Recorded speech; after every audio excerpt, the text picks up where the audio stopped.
जय हिंद फ्रेंड्स। आज हम बात करने वाले हैं क्लास 10 सिविक्स चैप्टर नंबर 2 जिसका नाम है फेडरलिज्म।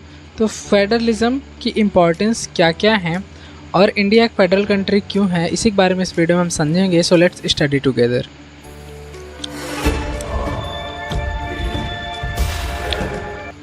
फेडरलिज्म को हम हिंदी में कहते हैं संघवाद। तो फेडरलिज्म का मतलब होता है federalism is a system the power of government they are divided into the different form or level of government. यानी कि जो गवर्नमेंट की पावर होती है उसको डिफरेंट फॉर्म और या फिर डिफरेंट लेवल ऑफ गवर्नमेंट में बांट दी जाती है।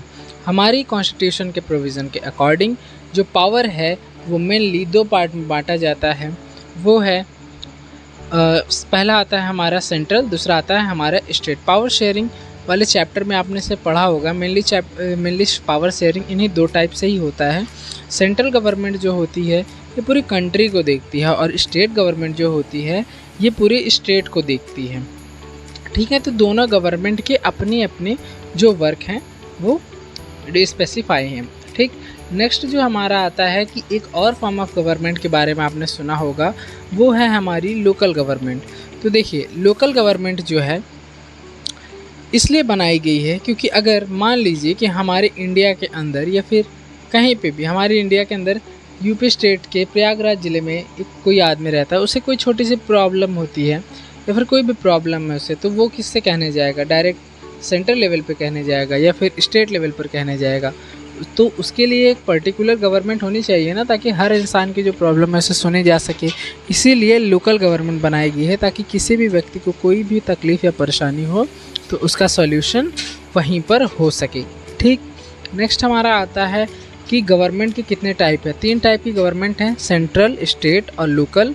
जो सेंट्रल गवर्नमेंट है मोस्ट पावरफुल है और ये जो गवर्नमेंट है ये vertical form of power sharing को दर्शाती है। ठीक है, 2 टाइप की होती है, हॉरिजेंटल, और ये जो है ये vertical form of power sharing है। नेक्स्ट आता है हमारा कि फेडरल गवर्नमेंट।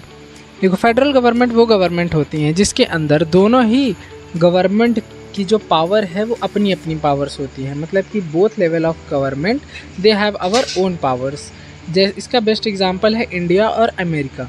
ठीक, यूनिटरी फॉर्म ऑफ गवर्नमेंट में ऐसा नहीं होता। यूनिटरी फॉर्म ऑफ गवर्नमेंट में सेंट्रल लेवल के पास ज़्यादा पावर होती है, यानी अगर आपको कुछ भी करना है तो सेंट्रल से परमिशन लेनी होगी। ठीक, नेक्स्ट है हमारा कि फीचर्स ऑफ फेडरलिज्म।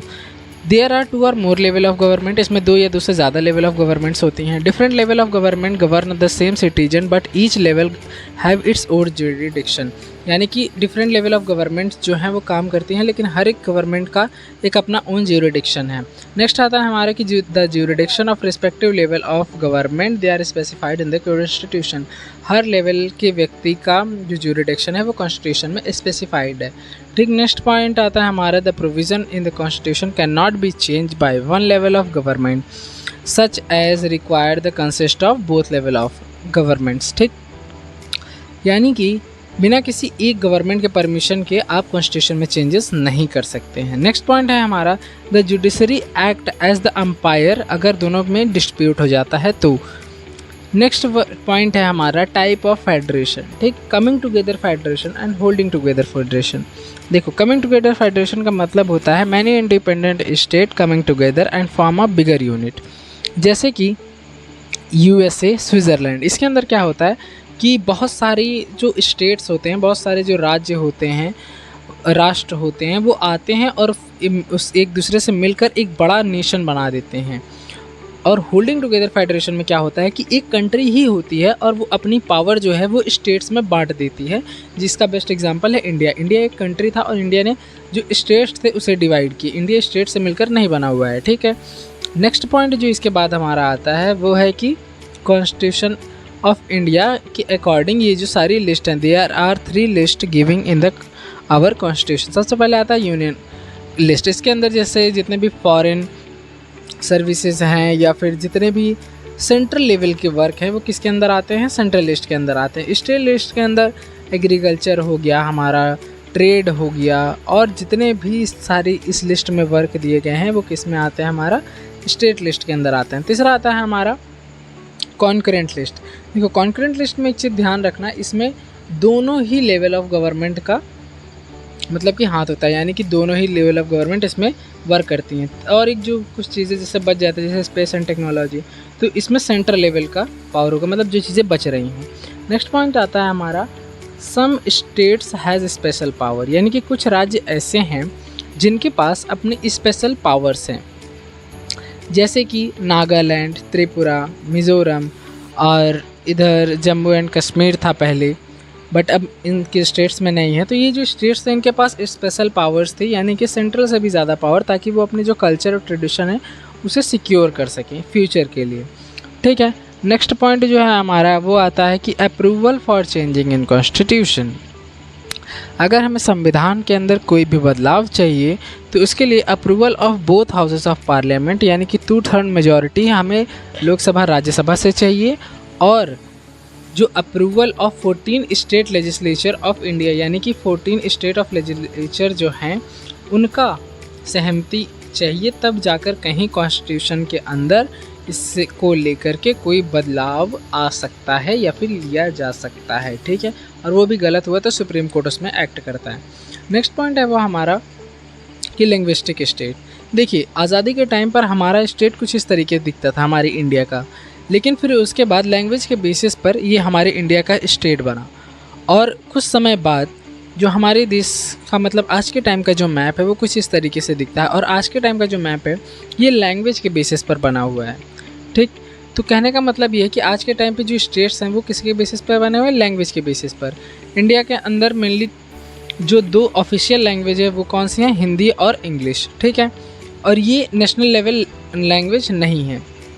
हमारे कॉन्स्टिट्यूशन में 22 लैंग्वेजेस का प्रोविज़न है।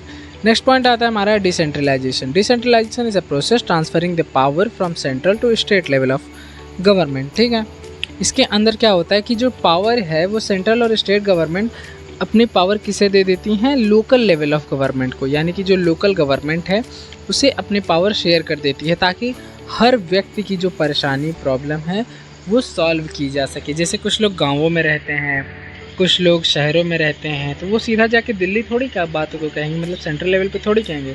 इसलिए इसको किया गया ताकि हर एक की बातें सुनी जा सकें।